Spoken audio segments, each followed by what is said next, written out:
Hello everyone, welcome back to your own channel. आज हम करने जा रहे हैं आपकी वर्कशीट नंबर 69 विषय विज्ञान कक्षा 10। हमारी डेट 17 जनवरी के लिए। तो चलिए शुरू करते हैं। हमारा जो पाठ है जीव जनन कैसे करते हैं उसी को हम आगे पढ़ते हैं। सबसे पहले एक प्रश्न है छोटा सा, क्या होता है जब एक अंडा निषेचित नहीं होता? क्या होगा? देखो, हमने पढ़ा था पिछली वर्कशीट में भी, हमने जाना था कि यदि अंडे को निषेचित नहीं किया जाता तो ये लगभग 1 दिन तक जीवित रहता है। ठीक है, तो हमें पता है कि जो अंडाशय है हर महीने एक अंडाणु उत्पन्न करता है। तो निषेचन अंडाणु प्राप्त करने के लिए गर्भाशय भी हर महीने खुद को तैयार करता है। कैसे तैयार करता है? जो भ्रूण का पोषण है उसको पोषण देने के लिए उसकी जो परत है मोटी और स्पंजी हो जाती है। तो यदि अंडे को निषेचित नहीं किया जाता तो इस स्तर की अब आवश्यकता नहीं रहती। ठीक है, अब जरूरत ही नहीं है पोषण की, अंडा ही नहीं होगा तो इसलिए जो अस्तर है वो धीरे धीरे क्या हो जाता है, टूट जाता है और योनि से रक्त और श्लेष्मा के रूप से बाहर आ जाता है। और जो ये प्रक्रिया, ये चक्र हर 28 दिनों में लगभग 1 महीने में होता है और मासिक धर्म के रूप में माना जाता है। ठीक है, ये है कि अगर अंडा निषेचित नहीं होता है तो। अब आता है यौन संचारित रोग क्या होते हैं। देखो, उचित देखभाल के बिना एसटीडी, ठीक है, ये क्या होते हैं, यौन संचारित रोग होने का खतरा हो सकता है। तो 2 तरीके के होते हैं, साध्य और असाध्य रोग। साध्य रोग क्या होते हैं? जीवाणु के कारण होने वाले, जैसे कि क्या हो गया, सिफिलिस हो गया, ठीक है, गोनोरिया हो गया, कोक के कारण होने वाले जैसे मसे हो गई, ये सारे। लेकिन इनका क्या है, इनका इलाज है। असाध्य रोग जिनका कोई इलाज नहीं है, जैसे HIV हो गया, ठीक है, ये क्या होता है, इम्यून डेफिशिएंसी वायरस होता है। तो इसके कारण होने वाली क्या होती है, एड्स होती है। ठीक है ना, ये क्या होती है, एंडोक्राइड इम्यूनो डेफिशिएंसी सिंड्रोम। ठीक है, अब देखो, अब परिवार नियोजन और गर्भ निरोधन के तरीके, यांत्रिक बाधा, रासायनिक विधियाँ, इंट्रा यूटेराइन डिवाइस जो होते हैं अंदर डाले जाते हैं बॉडी के, और सर्जिकल तरीके। सबसे पहले आता है यांत्रिक बाधा। ये बीच में एक बाधा के माध्यम से शुक्राणु और अंडाणु के मिलन को रोकते हैं, जैसे कॉन्डम, योनिवोल्ट आदि। ठीक है, उसके बाद है रासायनिक विधियाँ। इस विधि से क्या होता है, गर्भ निरोधक, मतलब गर्भ रोकने के लिए हम क्या क्या कर सकते हैं। ठीक है ना, उसके बाद रासायनिक विधियाँ होती हैं कुछ। ये क्या होती हैं, ये विधियाँ शरीर के हार्मोनल संतुलन को बदलकर कार्य करती हैं। क्या करेंगी, जो अंडाणु है अंडाशय से उसको निर्मित नहीं होने देंगी, इसलिए निषेचन नहीं होगा। निषेचन नहीं होगा तो ये क्या होगा, गर्भ निरोधक की तरह काम करेगा। तो ये क्या होगा, मौखिक गोलियाँ होती हैं, ओरल कंट्रासेप्टिव ओसी होती हैं, या त्वचा के नीचे इंजेक्शन लगाए जाते हैं इसकी। हालांकि लंबे समय तक इसका सेवन करने से क्या करते हैं, सेहत के पर दुष्प्रभाव डालते हैं, साइड इफेक्ट होते हैं इसके, जैसे सहेली हो गया, आईपिल जैसी गोलियाँ होती हैं ये। ठीक है, तीसरा है इंट्रा यूटेराइन डिवाइस। इसको हम कॉपर डी बोलते हैं। ठीक है, CUT, कॉपर डी। तो देखो, इन उपकरणों को डॉक्टर क्या करता है, महिलाओं के शरीर के अंदर डालते हैं, जिससे अंडे के साथ शुक्राणु का मिलन बंद हो जाता है, जैसे कॉपर टी। ठीक है, उसके बाद है सर्जिकल तरीके। सर्जिकल तरीके क्या होते हैं, इस प्रक्रिया में एक मामूली सर्जरी द्वारा युग्मक परिवहन को अवरुद्ध किया जाता है। मतलब छोटा सा एक सर्जरी होता है जिसके अंदर क्या होता है, जो पुरुष है, पुरुष में यदि शुक्रवाहिनी को काट कर बांध दिया जाता है तो प्रक्रिया को क्या बोलेंगे, पुरुष नसबंदी। और महिलाओं में अंडवाहिका को काट कर बांध दिया जाता है तो उस प्रक्रिया को क्या बोलेंगे, महिला नसबंदी।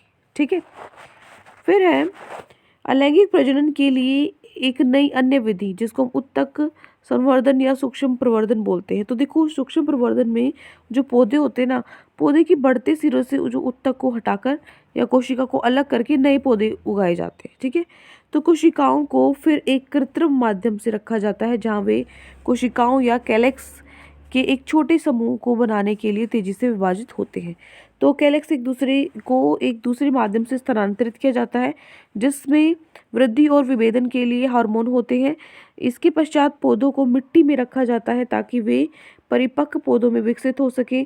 सूक्ष्म प्रवर्धन से रोग मुक्त परिस्थितियों में एक जनक से कई पौधे उगाए जा सकते हैं। इस तकनीक का उपयोग आमतौर पर कहाँ होता है, सजावटी पौधों के लिए किया जाता है। ठीक है ना, अब नेक्स्ट है, ऊपर है गया एक छोटा सा टॉपिक, प्रजनन स्वास्थ्य है। प्रजनन स्वास्थ्य के अंदर क्या होगा, देखो, ये ध्यान दिया जाना चाहिए कि स्वच्छता और स्वस्थ यौन प्रथाओं को बनाए रखते हुए किसी व्यक्ति का प्रजनन स्वास्थ्य न केवल एक व्यक्ति के लिए बल्कि समृद्ध राष्ट्र के लिए भी आवश्यक है। क्यों आवश्यक है, देखो, इसके अलावा भी जो प्रजनन है वो एक अन्य प्रमुख पहलू विशेष रूप से भारत देश के लिए जनसंख्या वृद्धि है, क्योंकि यहाँ संसाधनों की उपलब्धता के लिए गंभीर खतरा है, जिससे जीवन स्तर खराब हो रहा है। कहने का मतलब है जितनी ज़्यादा जनसंख्या होगी, जनसंख्या बढ़ने के कारण अब जो रिसोर्सेज है, जो संसाधन है, वो तो उतने ही है, वो कम पड़ जाएंगे, जिसकी वजह से हमें किस तरीके से जो हमारी जीवन स्तर है वो क्या होगा, खराब हो जाएगा। ठीक है ना। अब आता है नेक्स्ट हमारे प्रश्न उत्तर। तो आज की वर्कशीट में आपको ये 6 प्रश्न आपको दिए गए हैं।